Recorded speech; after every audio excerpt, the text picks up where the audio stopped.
I'm here with Carol Von Strum and Susan Swift.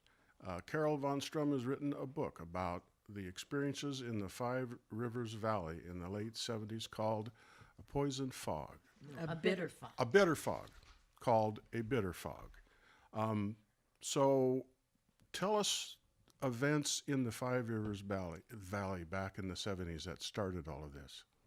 Well, what started it was not just our farm, but for me, it was our farm getting sprayed first by a county road crew that went right through our property, spraying the roadside, um, and then the Forest Service, U.S. Forest Service, spraying the ridges around our place with helicopters. They were both using the ingredients of Agent Orange, 2,4-D and 2,4,5-T. And the effects we on our children, our animals, and our gardens were just dramatic. It was everything got sick. Well, the effects on servicemen who were exposed to it during the Vietnam War were Very quite much so. profound, too. Very much so. But so we were seeing.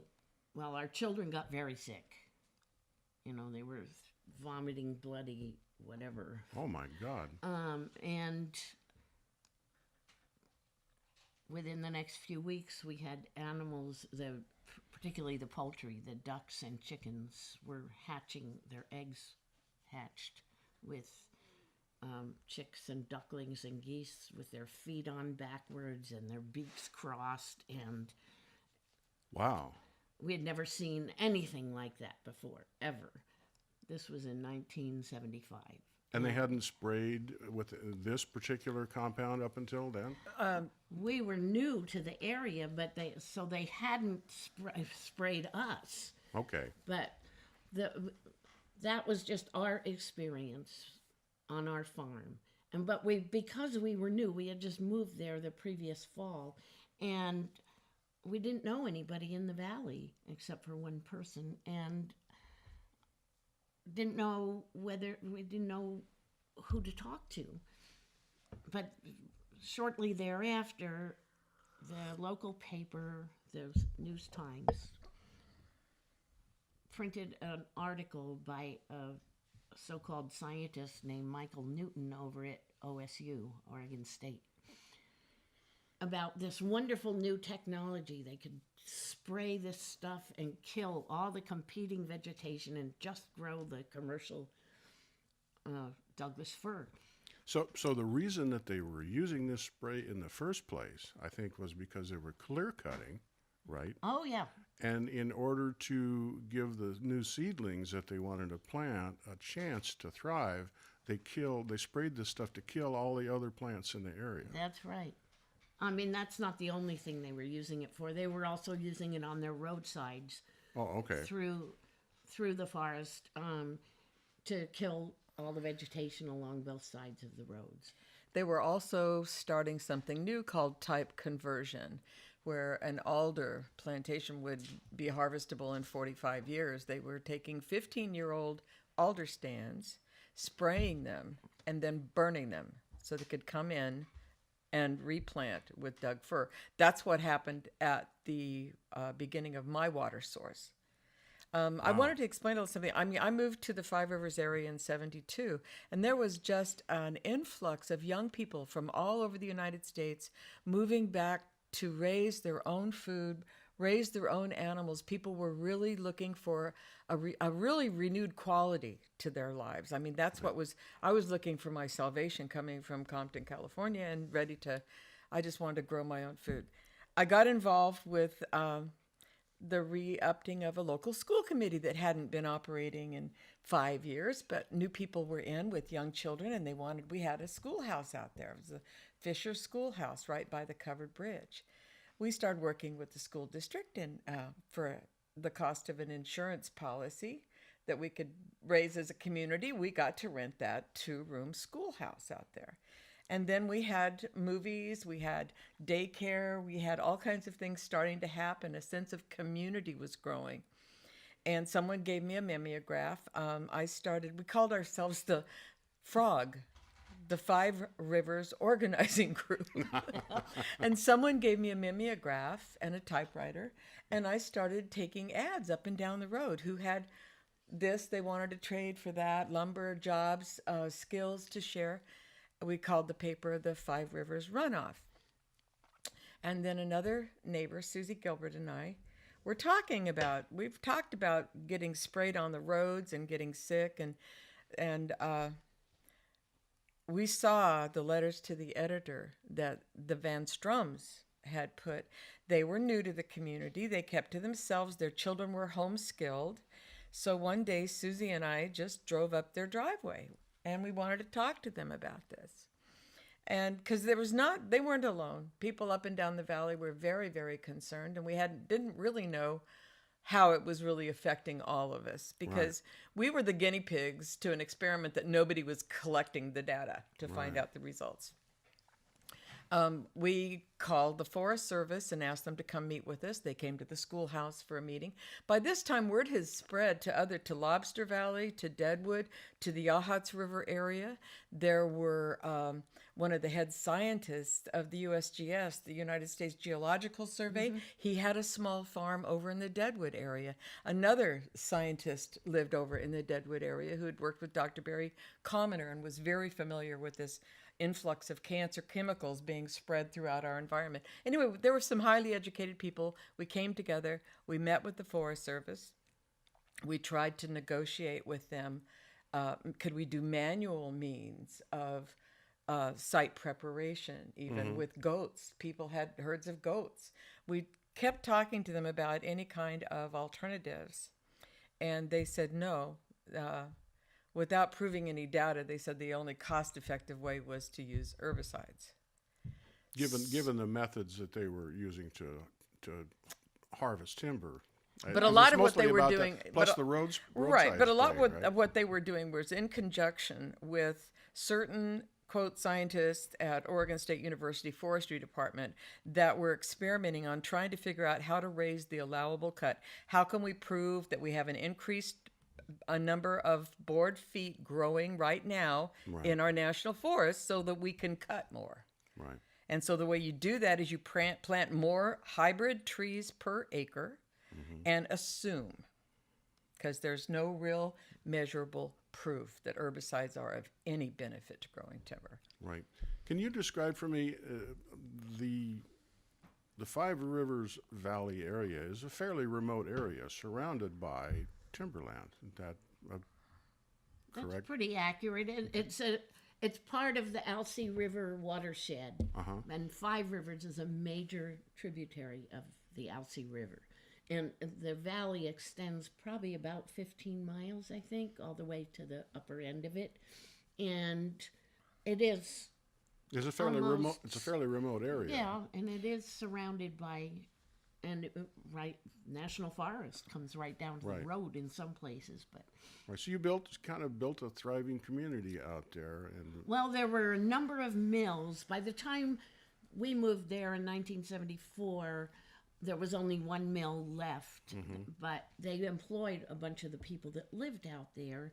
So there was a mill camp where they actually had a whole lot of trailer houses and manufactured homes that for the people that worked at the mill, and others who worked there lived in other old farmhouses. It had been a farming community back before even Highway 34 went all the way to the coast, because they used to build log rafts and Well, it's settled by the pioneers, I presume. Yeah.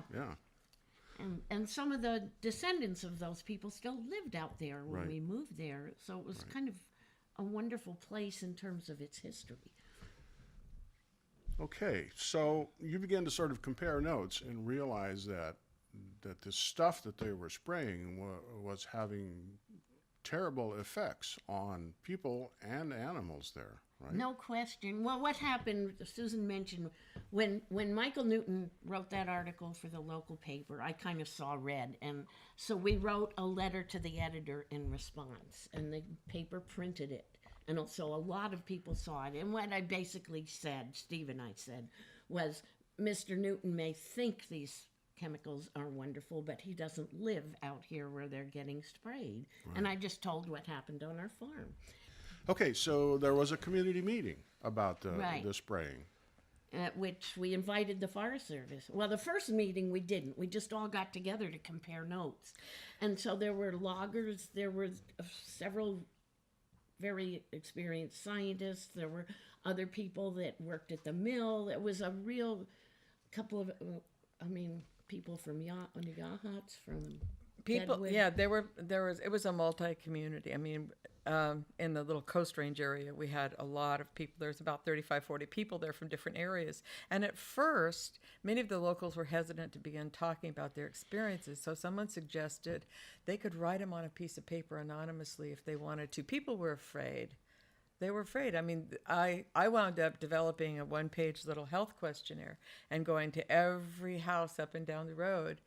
And what we were discovering is there are a lot of people had tumors, people had cancer, people were doing miscarriage. I mean, there was a lot of things that didn't seem to add up in a small community like that. But the long run is we did everything we could to negotiate with the Forest Service to come up with some alternatives to protect our own watersheds. And they just said no. So we went to Eugene and found a lawyer, Bruce Anderson, who was willing to take on and sue the Forest Service, sue the USDA on behalf of the Bald and Golden Eagle Act and the Clean Water Act. Mm-hmm. And the National Environmental Policy Act. That Right. was, because that was what we finally won on. Okay, so this is the Sayusalan National Forest that yes. you're talking about. And most of the communities that you mentioned beside the Five Rivers Valley are also in or near We're that all forest. in it. All in that forest. Okay. So this was all Forest Service. This was all National Forest Service. Right.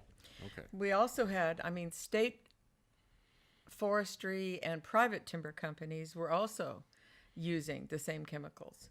Right. And the Forest Practices Act seemed to be designed to let them do whatever they want to do. And it's still to this day A little is like that. background to that is during the 1960s and very early 1970s, the entire U.S. production of the chemicals in Agent Orange, 2,4-D and 2,4,5-T, were commandeered by the military to use in Vietnam. And then in 1970, thanks to a wonderful New Yorker writer named Thomas Whiteside, who wrote several devastating articles about it, the U.S. Congress ordered the military to stop using them because of the effects on In both- Vietnam. In Vietnam. Right. And so there was the entire U.S. production, which What had are we going to really do with all of ramped this up. stuff, right? Yeah. And they didn't want to just stop. What are they going to do with all that equipment? Just imagine how much money they made Yeah. in the war machine. It's just Exactly. So they had to find a market fast. And the market they found was forestry, roads, rights of way along roads and railroads, and power lines. power lines, and the rice crop in the south. And some pasture lands too. That's right. On our beef grazing supply. lands. Right. And so the entire chemical company, what do you call it, like PR and marketing, went into really, really pushing these chemicals in those areas, probably to the point of giving kickbacks to local areas. A lot of money involved. Because there was a all of that. lot of money involved. Yeah.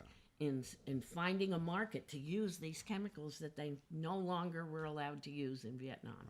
And that's why the Forest Service was gung-ho spraying it so heavily, because of course the federal government was a large target of. They're a part of the military-industrial complex, actually, so... But part of what I think is really profoundly amazing about the whole Five Rivers movement, what happened there is that there were no computers, there were no correlators for Xerox machines.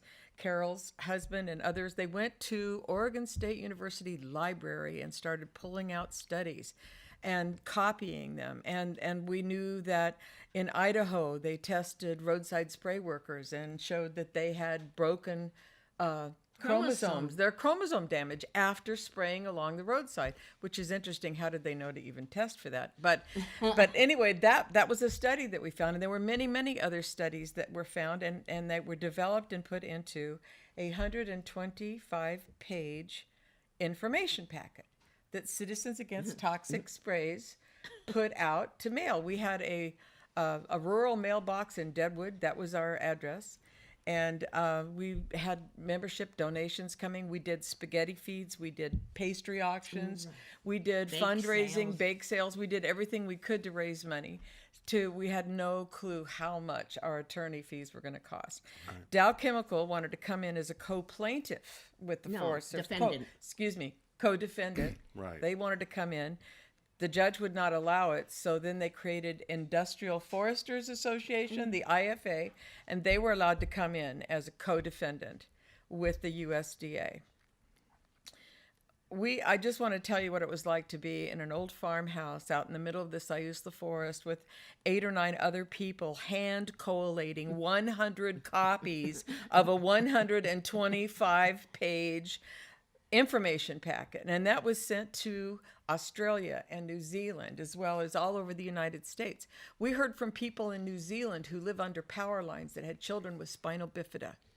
We heard from people all over with these rare birth defects and cancers, and and eventually there were small groups popping up all over the Northwest, the Pacific Northwest, and we could not go on as carrying the torch as Citizens Against Toxic Sprays. What we really wanted to do was educate.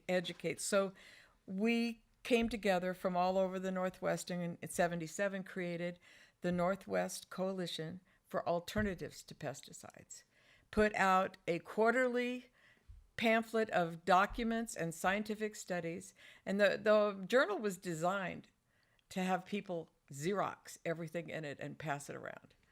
And now it's the Northwest Center for Alternatives. But anyway, the movement, just from people getting together in their kitchens in the local schoolhouse and moving on, and it spread.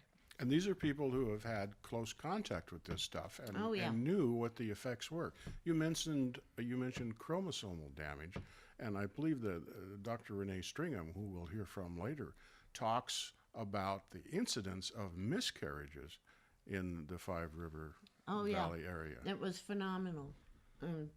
I myself had 2 within 2 weeks of getting sprayed. So it's like, wow. But the incidence of, there was one woman who had had 14 miscarriages and still was unable to carry a baby to term. And she lived up near the mill camp, the mill was also using this stuff. I mean, it was being promoted, as the best thing since sliced bread to anybody in the timber industry. Right. So, I mean, I'm not blaming the mill people for using it. There was a lady up in Forks, Washington, Gladys Pavel, incredible woman I met. She had some property that she sold to the Fish and Game. They put a fish ladder and a hatchery up on property that was hers, and she still took ownership of it. And she would go and she noticed that they had this spray. They were spraying around the edge of the ponds to kill weeds. And she goes, "Well, what is that you're spraying?" Then they started seeing what do you call the small baby fish? They're coming up with 2 heads, and they'd never seen anything like that. They started collecting them. They saw defects immediately. She started collecting animals herself out in the woods and doing her own autopsies, finding dead animals and keeping them in a freezer. And hunters were reporting to us finding deer with no eyes and embryos or fetuses, I guess. By the time they found them, they were dead, of course, that were just being, dropped by the mother deers in the forest. Wow. So the really effects profound effects. There were. I mean, so your group that you started, CATS, sort of became a part of a broader network. It started it, and what happened was we won our lawsuit against the U.S. Forest Service, which nobody expected. And how long? When was that motion filed, and how long did it take to get some determination on We filed it in 1976, and we wanted to stop the spring spraying, but it didn't get filed in time, and the judge couldn't. We didn't have enough evidence at that point for the judge to issue an injunction or a restraining order. Right. So there was hearings throughout the spring and summer of 1976, and then in early 77, before the next spraying, the judge issued an injunction against the Forest Service using the 2,4,5-T, one half of the mixture they were using. Right. And that stands to this day. That's, yeah, that injunction, well, he could only, because of the way the law is, there was no basis for, like, we couldn't just say, hey, you're poisoning us. That's not good enough. Right. You had to produce evidence. Well, it wasn't just producing evidence. Under the National Environmental Policy Act, the government has to, any agency that wants to do something that could have an effect on human health or the environment, has to prepare an environmental impact statement. Okay. Right. Which the Forest Service had been doing their impact statements for the 2 or 3 years before we filed this lawsuit were, I don't know, maybe 40 pages, and they were just maps showing where they were going to spray. They didn't bother to include anything. They didn't look at any kind of studies to see what any effects might be. That's right. And after, because what the judge held was, no, you have to stop. You cannot use this stuff until you include scientific evidence of what it could do and what it has done in other places, including Vietnam. And how did they respond to that then? Well, they produced a 2-volume environmental impact statement that weighed about 30 pounds.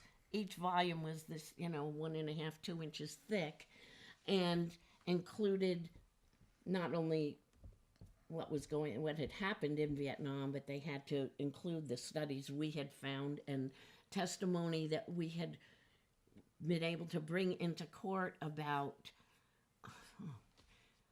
what was happening, because it turned out USDA was actually testing like cattle being raised on rangeland sprayed with the same stuff. And they had done their own studies and found dioxin, TCDD, which is the most toxic chemical ever synthesized by human beings. At one point, the USDA actually paid my way to go to a big symposium in Arizona and Tucson to explain to these range cattle people, to show them the data of their studies, that if you use X pounds per acre of 2,4,5-T on your rangeland, you're going to get this parts per trillion of dioxin in the beef. They knew that. So they didn't have, the USDA didn't want to come out and say, oh, you can't use it on rangeland.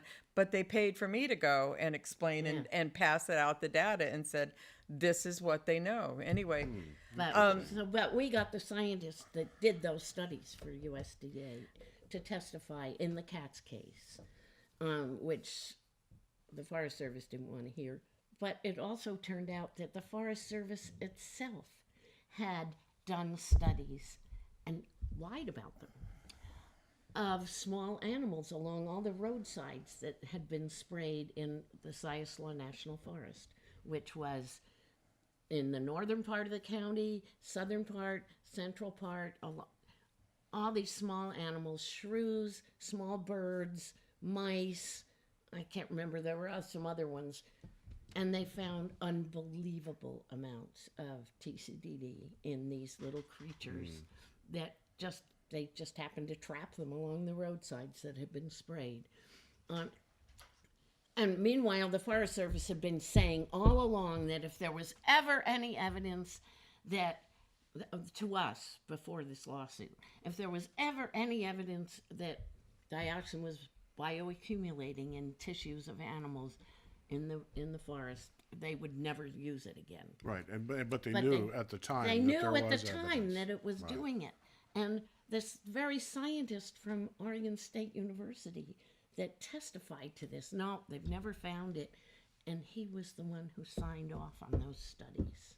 So how did the judge respond then to all of this wealth of this new environmental impact study, which I guess you said included some of the data that you had gathered?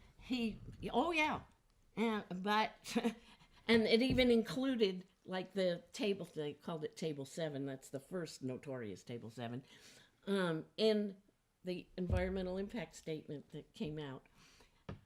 They included the table of all those small animals and the results. Oh, okay. So the judge very reluctantly approved it because they included everything and still said they were going to go ahead and... Oh, so they don't have to show that it's safe. They just have to Right. show what effect it's going to Yeah, have. exactly. Oh, But the result of that lawsuit and all that evidence that got...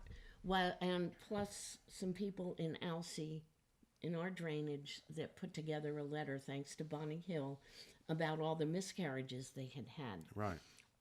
The EPA, meanwhile, just about that time, was getting interested in possibly canceling the registration of 2,4,5-T. And because of that, the Forest Service didn't use it anymore, even though legally they could have. But by 1978, they had stopped all use of 2,4,5-T. However, they were allowed to continue using 2,4-D because the manufacturers had lied all those years about the dioxin in 2,4-D. It is still on the market. And is it still sprayed Yes. in national forest land? What Well, they're no. doing now is they're not only spraying 2,4-D, they're mixing cocktails Right. of Roundup, glyphosate, and 2,4-D, and atrazine, and all these other things, and nobody knows the results of using them all together. Right. But I just wanted to share the first environmental impact statement that I got. I tried going on Larry Hoover's TV radio show in Newport to tell people that they already knew. There was a study listed in there saying that the level of 2,4-D in the Yaquina Bay had altered oyster shell growth. Wow. They knew that back in 73, 74. Mm-hmm. So, anyway, I just wanted to throw that Yeah. in. Okay. So the federal government stopped using 2,4,5-T back Right. in about 77, but continued 2,4-D. And when did they stop spraying that? That came about, that was in 77. So it was about 5 years later, 6 years. We filed another lawsuit, Paul Merrill and I, but NCAP joined. By that time, NCAP was going strong, against the Forest Service, because in the research for my book, A Bitter Fog, which told this whole story, I had found out that all of the chemicals that the Forest Service was using, all of them, atrazine, glyphosate, Roundup, the whole 9 yards, none of them were registered based on valid data. Wow. Most of it was fraudulent, and a lot of it was non-existent. And this was all registration with the EPA, With the right? EPA, Which made them legal to use. And see, the Forest Service had been saying, well, they just relied on EPA registration to say they're safe, right? Well, here's the proof that they're not, that they don't know. As a result of that lawsuit, that was 1983, because my book came out like a month before the decision. It was like a little snowball for the Forest Service, because my book came out in spring of 1983. And this was funny because a whole lot of things were happening. It was under the Reagan administration. Dow and EPA were just about to re-register 2,4,5-T in secret negotiations. Wow. My book came out a month later. The federal judge banned the use of all those chemicals by the U.S. Forest Service because the forest, under the National Environmental Policy Act, the Forest Service would be required to conduct their own safety studies. They could not rely on EPA data because so much of it was fraudulent and based a on lot of bad it data. was non-existent. And that was the end of it for the U.S. Forest Service. I mean, there's no way they could ever pay to have those studies, valid studies, done by an independent agent. So they just stopped using that stuff. They stopped using it, and what's amazing, the regional forester at the time was a guy named Furness, Jim, I think his first name.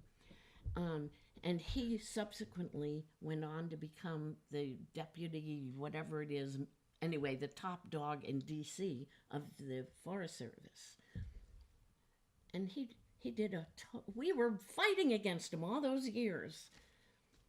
And he did an about face. And he said, you know what? They're right. We don't need this stuff to grow trees. And the whole reason we need to do it is because we're clear cutting. Let's stop clear cutting.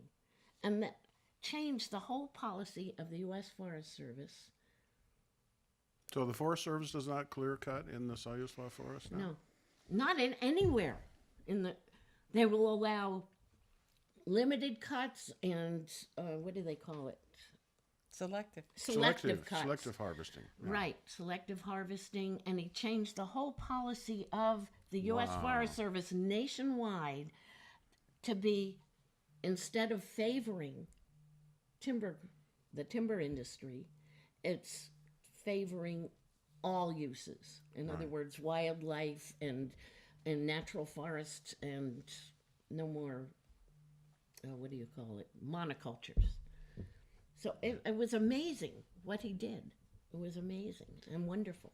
Wow. So he got it finally. Yes. Yeah. And well, they had their own foresters years ago, back in 1974. Right. One of their main regional foresters was saying, this is a mistake. Well, it seems like from what you've described, the effects of being, it would be pretty obvious to even a casual observer that this was some bad stuff that they're spraying. Yeah. Oh, yeah. When we moved to Five Rivers, in the fall, we could walk across the river on the backs of the salmon. There were so many. And now you can stand there and, oh, gosh, there's one. A salmon, It's like a real event to see just a couple of salmon in an hour. So the effects, it's not just of the chemicals, but of the clear cutting itself, silting up all of the spawning beds that really, really wiped out after the salmon. Clear cutting's been going on in Oregon for over 40 years, I think. Well, we're really seeing the effects now. Oh, yeah. In 1979, I was at a big conference in Washington, D.C. It was called Herbicides in Forestry. And a guy got up there and he announced to everyone that spraying herbicides in the forest is not a problem because no one lives there. And I was sitting there. And he also said that clear cuts are never more than 35 acres. But what he doesn't explain is that they will map out an area. Okay, here's 35 acres, and they'll give that a number. Then they'll go to the next 35 right next to it, give that another number. And then pretty soon you've got, 150 acres all in these different numbers, but they're cutting it all at the same time. Right. Yeah, we were going back and forth between Five Rivers and Deadwood. It's over this ridge that goes into the Siuslaw drainage. And there was because during the Katz case, we were almost making daily trips between the two valleys. And there was a 6-mile clear cut up there on national forest land. It was unbelievable. It just went on and on and on. And first it was totally bare, and then it was just an amazing tansy ragwort, which is poisonous. Wow. It's a weed. Yeah. And it just took over these clear cuts. And then they had to come in and spray it. It's like, due to the research on a bitter fog that exposed the chemical testing fraud behind almost every EPA registration of pesticides. Wow, so that really had far-reaching consequences in terms of what it still does. EPA it still does, because the other... I didn't have space really in the book to deal with the monumental fraud that was going on. But one thing I did cite in the book is there's a 130-page transcript of a meeting between EPA officials, chemical industry officials, and Health and Environment Canada officials at the Howard Johnson Motor Inn in Arlington, Virginia, that was held in, I think, 1978, to discuss how are they going to deal with the fact that none of these chemicals are validly tested. Right. None of them. either They the still aren't. They don't test the stuff in no, combination at all. because what this whole meeting is about is how are they going to keep this stuff on the market, knowing that there's no Right. valid testing, and that's what they all agreed on. Well, we will keep it on the market at all costs, and we will downplay the fact that none of the well, and they just develop all these euphemisms for why they are retesting, and but that was the goal, was keep everything on the And market. it's because So chemicals that are being used today by not just, I mean, they're in lawn products. None of them were validly tested, and most of them never got all the testing I mean, the chemical companies resubmitted new studies. However, the EPA's way of avoiding having to deal with the fact that they're not valid is the chemical companies could submit only summaries. They didn't have to submit their raw data, so there was no way to show whether no way to verify Yeah, whether exactly. it was real or not. exactly, and that's where we are today. And that my book that came out in 1983, the U.S. Well, that was one thing we didn't cover, Susan, because it was that same year. It was a monumental year. My book came out. The judge ruled that the Forest Service couldn't rely on EPA registration, and in the course of dealing, the Forest Service, of course, appealed that decision, and in the course of preparing for the appeal, Michael Axline, who was then at the University of Oregon Law School's Environmental Law Clinic, he took that case on the appeal, and he asked me. He said, "Well, what happened when they came and collected samples in Five Rivers?" Because that was the other thing we didn't deal with at all, the ALSI study. I'm sorry, there's too much here. Yeah. But the There would be. ALSI study, I'm going back, you'll have to do some editing, but the ALSI study was conducted by the EPA, or it was funded by the EPA, and they contracted with a University of Colorado professor and one from, I think, University of Florida, but I forget the anyway, Florida. And they designed a study, thanks to the women that had miscarried and wrote a letter to EPA. They conducted a study. It was two-pronged. They were going to look at just the statistics of miscarriages. They called them spontaneous abortions. We called them involuntary abortions in women who lived near sprayed areas. And they were going to collect the data and look only at medical records in the hospitals of any miscarriages. So it was going to miss a lot of stuff. Most women don't even go to a hospital if they miscarry, but they wanted to be able to, have provable data here. So there was a statistical part, and then they were out collecting samples in the ALSI region. It was a 1,600 square mile area of the ALSI drainage, which includes Five Rivers. So they were coming out and collecting samples around the homes and water supplies of the women who miscarried, which included at least 2 or 3 places in Five Rivers.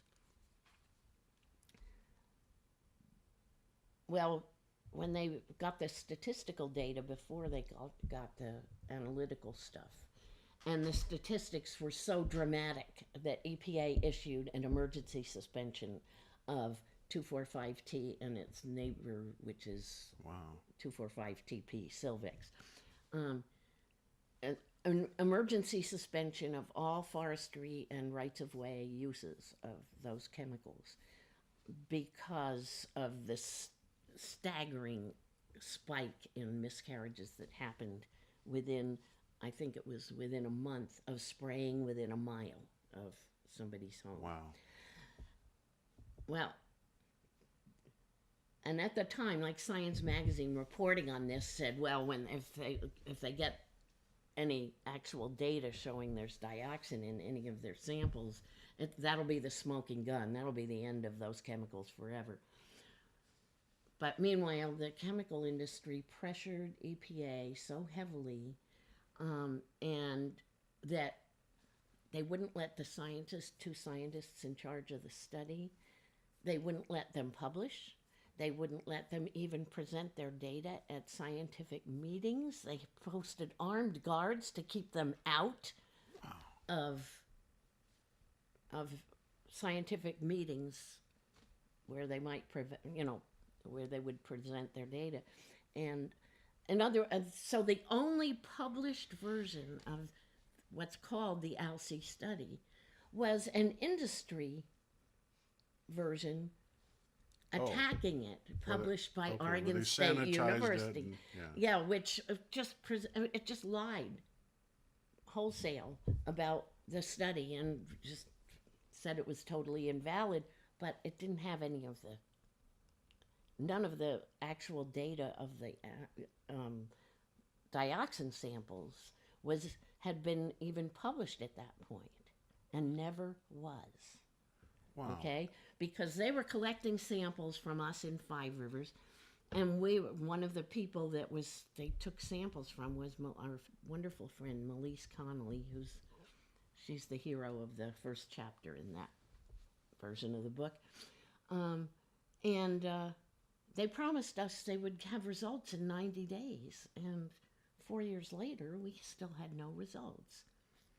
And thanks to Mike Axline in that lawsuit, which the Forest Service was appealing, he said, well, where would they have been analyzing those samples? And I told him there were only 5 labs in the country that were doing dioxin samples at that point. And so he started calling them.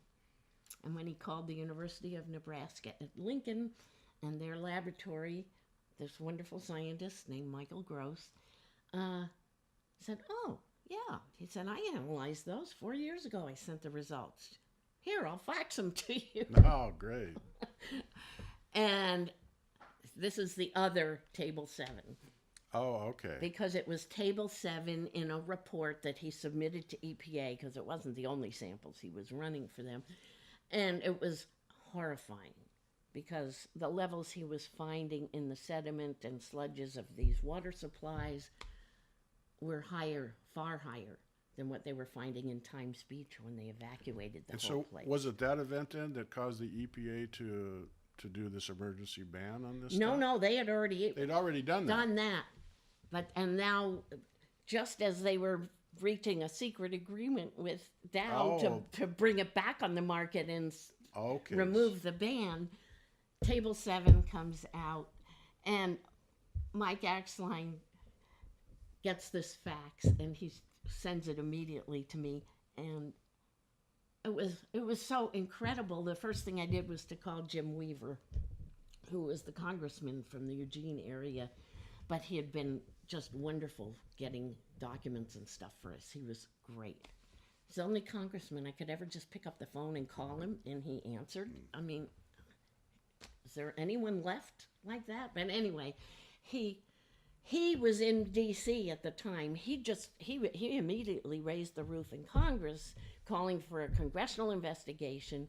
Meanwhile, because of this expansion of the lawsuit banning these chemicals in the SIAS law, NCAP had expanded it to include the whole Northwest, and there was a hearing on it. This is what I mean about everything happening at once. Right. So they asked me to come in and testify, and they had just finished having a Forest Service, or EPA, I can't remember who, testifying, this was in the federal court in Eugene, that no, they had never found any dioxin in human tissues or anything to do with human exposure.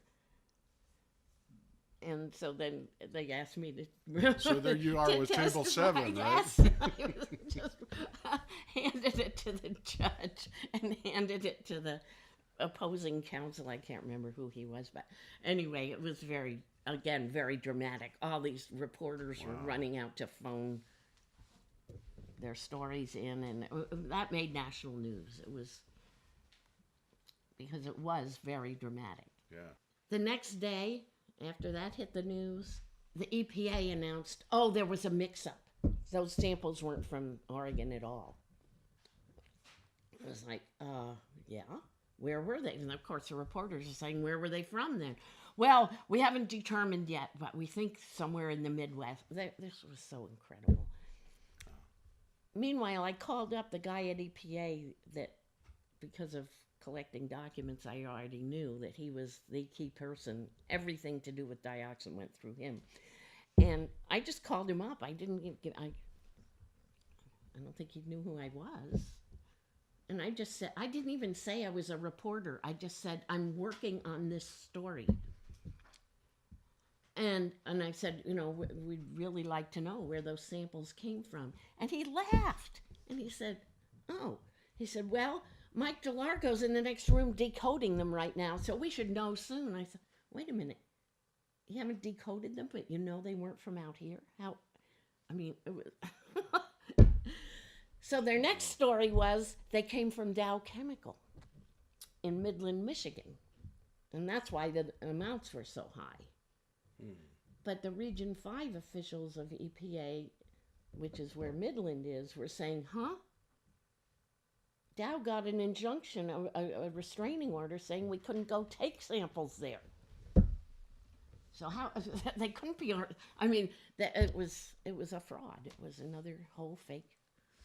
So this was the last-ditch attempt, I guess, Yes. to get the stuff back on the market, which failed, obviously. It failed because of congressional investigations, 2 internal investigations by EPA. None of them got it right because they just could not ever. They just couldn't deal with it. But the fact is, then I went through 4 years of a lawsuit, a Freedom of Information lawsuit. All I wanted, I said, was I wanted the proof that those samples came from Dow Chemical or wherever they came from. Give me the chain of custody. I want the whole 9 yards. And we fought with them for 4 years. Again, thanks to Mike Axeline at the University of Oregon Law School. Trying to get that data, and finally got the 2 pages that they said showed that the samples weren't from Oregon, but were from, and yet they were from their interim lab, which did the cleanup of samples, which is in Bay St. Louis, Missouri. And the data that they sent me showed that the samples were sent 2 weeks after they were analyzed. This is in the analytical lab. I was like, wait a minute. And then it showed that they sent 100% of the samples to 2 different labs. Oh, that's... I mean, they're yeah. Anyway, they never proved where those samples came from. But what the samples showed was dioxin in the tissue of a baby born without a brain, of another miscarried fetus that I don't know what tissue they took, and then these horrendous levels in both the sediments, the silts, and wildlife around the water supplies. So that was the major fraud that ended up causing EPA, Dow to withdraw, and other manufacturers, Monsanto and Hercules. They withdrew all registrations permanently of 2,4,5-T within like days of the investigative reports coming out on those samples. Congratulations. And the judge in the Agent Orange Vietnam veterans lawsuit also forced a settlement that was totally awful for the veterans. It was, and the EPA's lawsuit with Dow trying to get access to Dow's plant suddenly got settled. All these things happened as a result of those samples showing up. But that was the major cover-up that And the Alcee study to this day has never been published. So it's lawsuits like that, Freedom of Information lawsuits, and then other lawyers were getting help. We were helping with lawyers dealing with similar issues, both on dioxins, PCBs, which are very closely related. So working on all these, helping these other lawyers in other parts of the country, everywhere from, Texas to Indiana and Idaho. I mean, just, anyway, we ended up with literally tons of documents gotten in discovery, gotten under Freedom of Information Act. And over the years, they were stored in our barn. Then the barn fell down, and I moved them into a woodshed, and some of them were in my house, and but they were getting leaked on, getting rats' nests in them, and Peter von Stackelberg, the publisher that republished A Bitter Fog, that's the version of it. I was telling him, I don't know what to do. This is stuff people can use, but it's all going to waste. And if there's a forest fire out here, it's going to be gone altogether. And he scraped up the funding to scan them all. To digitize it all. Yes, and he got funding. He came out with 2 high-speed scanners and laptops, and we got our local phone. Maybe I shouldn't say this. Anyway, he set up a Wi-Fi system for us so that we could upload everything at the same time.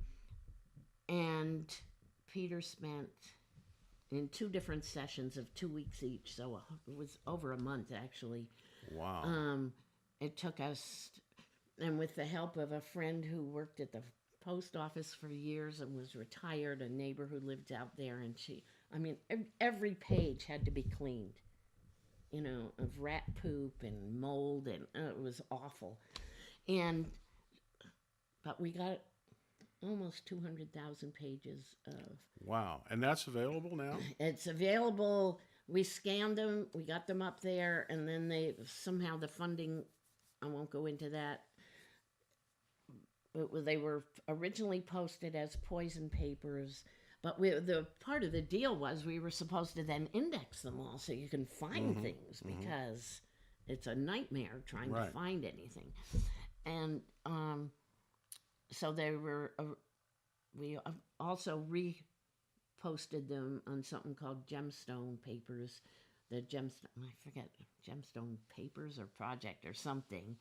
And now Columbia University has taken the whole shooting match, and we're adding to it, and they are developing software to help us index everything. Ah, okay. Yeah. So you would need to automate that somehow, or yes. It would take lifetimes to get it all indexed. Yeah. Because Peter and I started on it, but anyway, it's out there. It's out of our hands. It broke the floor of the place we were storing them. It turned out to be almost 3 tons of paper. Wow. And it's gone. I don't have to fear for it anymore. Good. All right. And people are using it in lawsuits against Monsanto, because all the data in there on the lab fraud, it's all there. So other people now can take it and run with